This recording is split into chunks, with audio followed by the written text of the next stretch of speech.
In 1710, King Louis XIV of France had a problem. He needed money for his wars. And an advisor suggested a brilliant idea: raise the tax on salt. Why salt? Because everyone needed it. To preserve food, to cook, for livestock. There was no substitute. No alternative. If you raised the price, people complained but kept buying. The tax was called the gabelle. And it was so effective at raising revenue that it survived for centuries. So hated that it was one of the direct causes of the French Revolution. Louis XIV's advisor didn't know it, but he had discovered one of the most important concepts in modern economics. He had discovered that the demand for salt is inelastic. He didn't use that word, of course. The word wouldn't exist until much later. But the idea was already there. There are products whose demand barely changes even when the price skyrockets. And there are others that people stop buying at the slightest increase. That difference explains how taxes work, how airlines set prices, why insulin costs what it costs, and why certain markets are more vulnerable to exploitation than others. In the previous episode, we saw that prices are signals. They carry information about scarcity and preferences. But not all prices provoke the same reaction. Today we're going to explore elasticity, the concept that measures how much the quantity demanded or supplied responds when the price changes. It sounds technical, but the idea is deeply intuitive. And it has consequences that affect your wallet every day. Imagine the price of coffee goes up 10%. What do? You probably cut back a little. Maybe you have 2 cups a day instead of 3. Or switch to a cheaper brand. Or make more coffee at home. Now imagine the price of insulin goes up 10%. If you're diabetic, what do? You keep buying it. You have no choice. Without insulin, your life is in danger. There's no substitute. No alternative. You buy the same amount, no matter what it costs. In both cases, the price went up 10%.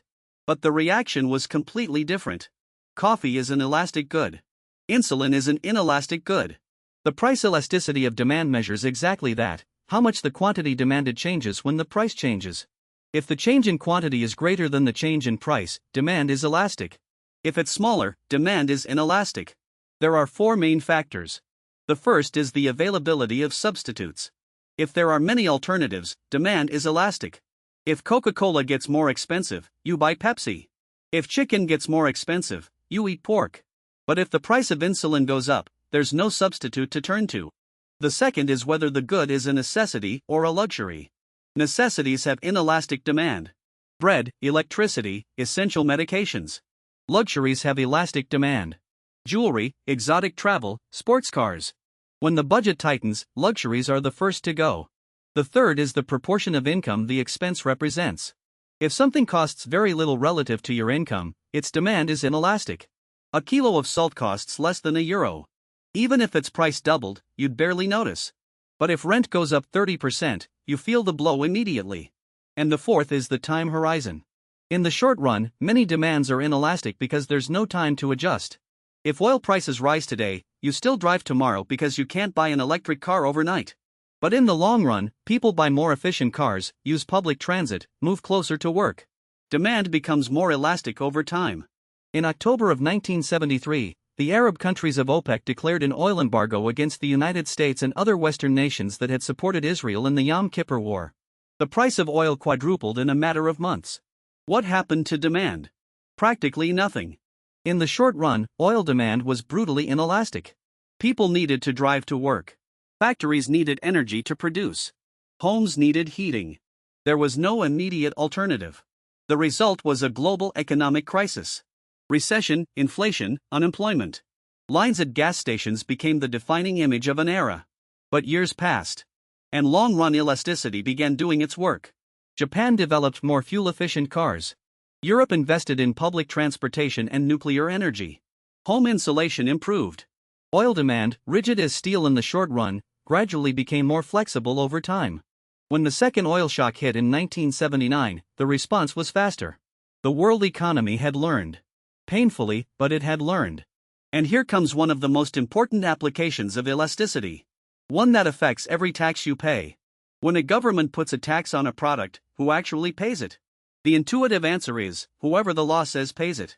If the tax is placed on the seller pays. If it's placed on the buyer pays. The real answer is different. It doesn't matter who legally bears the tax. Who pays it in practice depends on elasticity. If demand is inelastic and supply is elastic, consumers bear most of the tax. The producer can pass the cost on to the price because consumers will keep buying anyway. This is exactly the case with tobacco.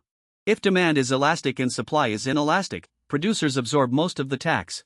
If they raise the price, consumers stop buying and the producer is left with no sales. Better to absorb the tax and maintain volume. That's why governments worldwide slap enormous taxes on tobacco, alcohol, and gasoline. It's not a coincidence. It's elasticity. These are products with inelastic demand. Consumers complain, but they keep buying. The revenue is enormous. And that's why almost no government puts high taxes on restaurants or movie tickets. Demand is elastic. If the price goes up, people stay home. The tax doesn't collect because it destroys the tax base. Louis XIV's scabelle worked for the same reason tobacco taxes work today. Salt was inelastic in the 18th century. Tobacco is inelastic in the 21st. The mechanism hasn't changed. Airlines were pioneers in using elasticity to set prices, and today that practice has spread to nearly every industry. If you buy a plane ticket 3 months in advance, you'll probably find it cheap. Why? Because with 3 months lead time, you have alternatives. You can change the date, the airline, the destination. Your demand is elastic. The airline knows this and offers a low price to lock in the sale. If you buy the same ticket the night before the flight, you pay a fortune. Why? Because you no longer have alternatives. You need that flight, on that date, with that airline. Your demand has become inelastic. The airline knows this and charges accordingly. Today, artificial intelligence algorithms adjust prices in real time based on the estimated elasticity of each customer. The price you see may be different from the price the person sitting next to you sees. It's not a mistake. It's elasticity applied with surgical precision. Elasticity has a dark side that deserves attention. The most inelastic goods are the most essential: medications, basic foods, energy, housing. And they're precisely the goods where consumers have the least power. When a pharmaceutical company raises the price of a drug with no substitute, patients can't refuse to buy it. They can't go to the competition, because there is none. They can't wait for the price to drop, because their health doesn't wait. In the United States, the price of insulin multiplied several times over recent decades. Not because insulin is more expensive to produce, but because demand is perfectly inelastic and the market is dominated by 3 manufacturers. Millions of diabetics were forced to ration their medication. Some died because they couldn't afford it. Elasticity is not just a textbook concept.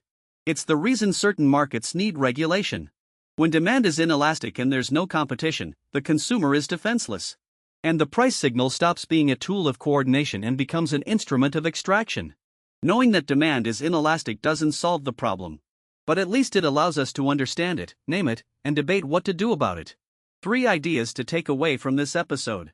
First, elasticity measures how much the quantity demanded changes when the price changes. Goods with substitutes, luxuries, and those representing a large share of income tend to be elastic. Necessities without substitutes tend to be inelastic.